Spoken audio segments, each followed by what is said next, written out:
Stop discounting your construction projects. It's costing you an arm and a leg, and I guarantee you it's costing you a lot more than what you think. Now, if you don't know me, my name's Dean Barton. I've been in the industry for nearly 20 years. I've been around the block. Let's do some simple maths, very quick video. Let's say you've won a job and the customer says, can you give me a discount? And this happens a lot, maybe more in the commercial market where they apply like a main contractor's discount, which might seem small, but it's absolutely massive. Let's look at it. Because from a residential point of view, customers always try it on as well. It's just fact of life. People go, well, knock it off, round it down, and I'll give you the job. How about no? Let me work it out. Let's say you have won a job that's 100 grand in value, just for ease of maths and ease of numbers.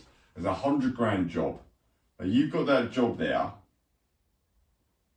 and what people don't really see is that, just for average maths, 40% of that job is labour, 40% is materials, which leaves you 20%, but you've probably got 10% there of overhead, costs to run the business, which people don't see when they're seeing a job, especially clients. And actually, a lot of businesses aren't in control of their overheads and their finances and don't accurately know these numbers. These are just average loose numbers, just for an example. Could be completely different for your business, but go with me. But let's just say, in reality, this is what normally happens. There's actually 10% profitability on that job. So the 100 grand value job is actually 10 grand profit. I hope that makes sense. Try and make these videos as easy as possible. There's 10 grand profitability there. Now, if you give a discount of the 100k, where's that going to come from?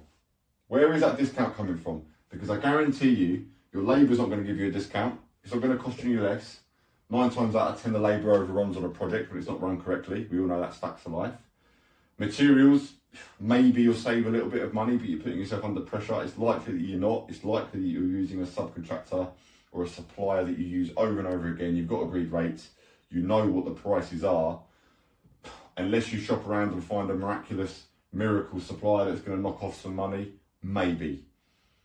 Your overheads are fixed, they are what they are. So it's not going to come from there either. You're not going to sack someone to be able to give someone a discount on their job. It's just not going to happen like that. You're not going to save money from that. The overheads are pretty fixed, and likely, facts of life again, overheads continually go up in a business as you grow in scale. They don't just sit and solid and stagnant. So where is it coming from? It's coming from your profit. It's coming from your profitability. It's only coming from your bottom line. So let's say that the customer says, all right, give me a main contractor discount, 2.5%. That's all I want. That's all I want, a little 2.5%. That's all I want. 2.5% of that 100k, £2,500. And a lot of people look at that and go, do you know what, 2.5 grand, if I can secure 100 grand this job, it becomes 97.5, great, yeah, we'll make it up, yeah, no problem. But when the reality comes into this, when it's only coming from here, it's only coming from this 10 grand, you have then sacrificed 25% of your profitability. The problem has gone from a 2.5% problem at the top, giving them a discount, giving the customer a discount, to losing a quarter of your profitability. The whole business's profitability has gone down 25%, which you just cannot operate at. You cannot work to that. It is likely that the customer's taking more from this job than you're actually taking out yourself as the owner and actually paying yourself, because it's a quarter of the profit, and that's a quarter of the profit less to be able to do things like reinvest back in the business. Things like train staff, recruit people, grow the business, tender for bigger projects. You are literally hemorrhaging cash if you ever negotiate on the prices here. Now, you don't want to do that. You can't do that.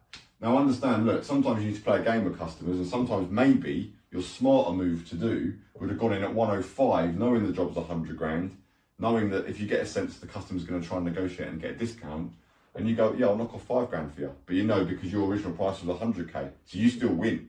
You've got to always base it on you winning and the company winning.